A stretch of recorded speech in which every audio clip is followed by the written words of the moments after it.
In the year since I was last here, Ukraine has taken back more than 50% of the territory that Russia has seized from it since February of 2022. In the current counteroffensive, we are seeing real progress over the last few weeks. Since Ukraine's counteroffensive started on the 4th of June, most Western media has at least admitted that it has not done as well as expected. But despite the agreed pessimism, for a long time, Western publications like the New York Times still asserted that Ukraine was making slow but steady and important gains in the south. Even as reserved as these statements were, they were still one-sided and misleading as to the true picture of Ukraine's summer counteroffensive and the state of the Ukrainian army. Now it seems that Ukraine's situation is worse than we think.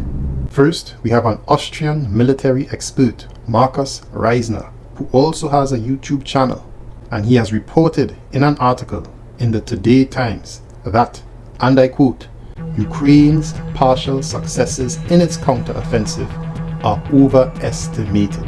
Mr. Reisner continues to say that alarm bells should be ringing, that there has been no operational breakthrough after 117 days of the counteroffensive. So contrary to recent reports from Western media about a Ukrainian breakthrough after Robotini, Mr. Reisner says that individual Russian defenses are being overcome with great losses, but so far there has been no real breach of the dam.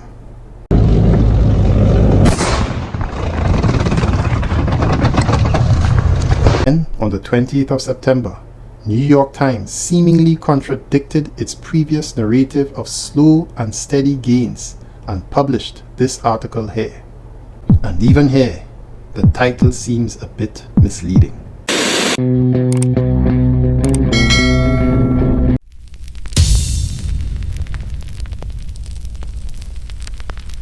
And when we read the article, we see statements like this.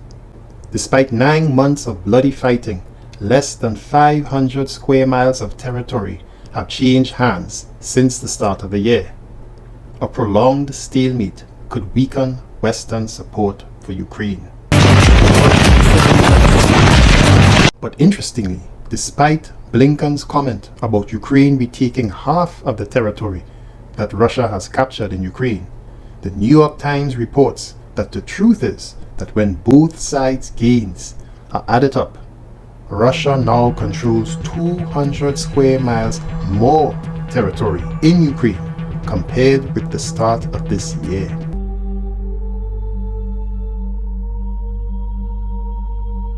Here's the key part.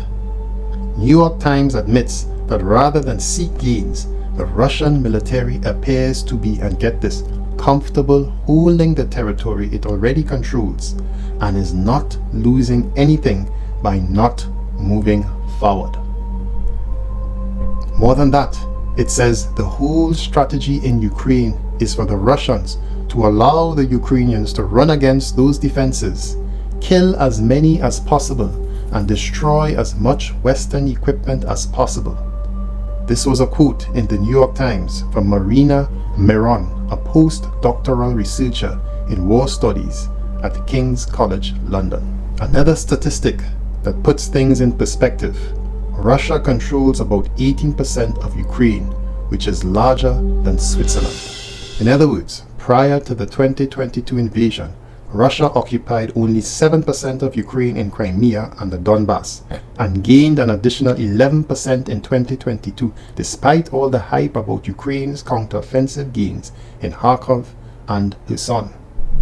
The article ends by admitting that the clock is ticking for Ukraine's counteroffensive. If it does not make significant gains, as heavy rains are expected next month, which could prevent the use of heavy vehicles such as the newly arrived US Abrams tanks. That's not the only problem that Ukraine faces.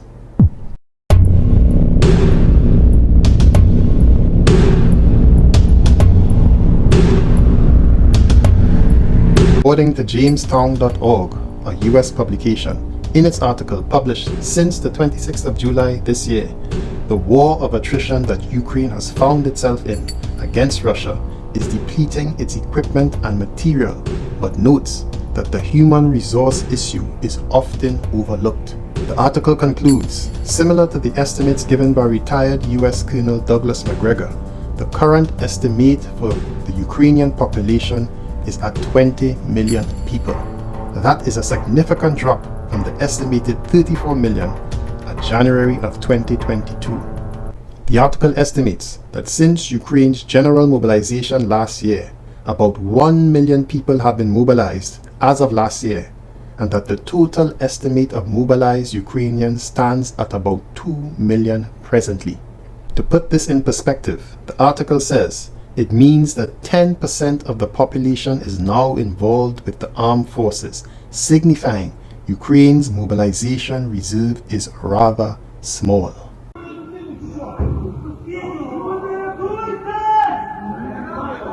Further, given that pensioners accounts for about 10.7 million people, it leads to the conclusion that Ukraine has approached, and I quote, a critical threshold with its personnel needs.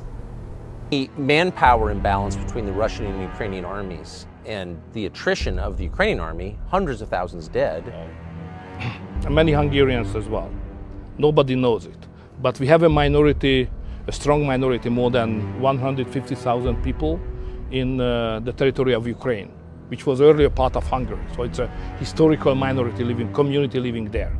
They are part of the Ukrainian state, and they are conscripted now to the army. And they die, they fight for Ukraine, and Hungarians, soldiers dying for Ukraine as Ukrainian citizens. So we lost, Hungarian nation, we are losing lives daily as also.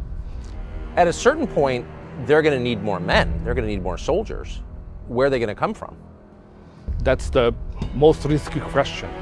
So if any Western country would send any boots on the ground, that would mean a direct war between the West and Russia. And we are in a third world war immediately. So it's a very dangerous moment. But let me give you some more context. In the Vietnam War, the percentage of South Vietnam conscripts to the population stood at 11.7%, and this was considered a blow to the state economy. In World War II, Finland experienced significant domestic problems when the ratio of conscripts to the population reached 14%. In Ukraine, reports suggest a current shortage of personnel in the energy, industrial, and military sectors due to the mobilization of workers. And alas, the article ends with the same caution as the New York Times article. Time is running out, and this time costs lives. Держи, давай. Давай, давай пулемет, отстреливайся. Титанически отстреливайся. Отходите от него. Раз, два, взяли. Раз, два, взяли.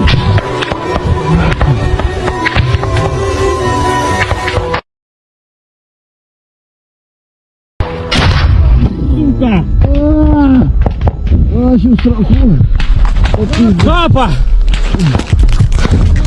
Капа! Капа! Что? Капа 200.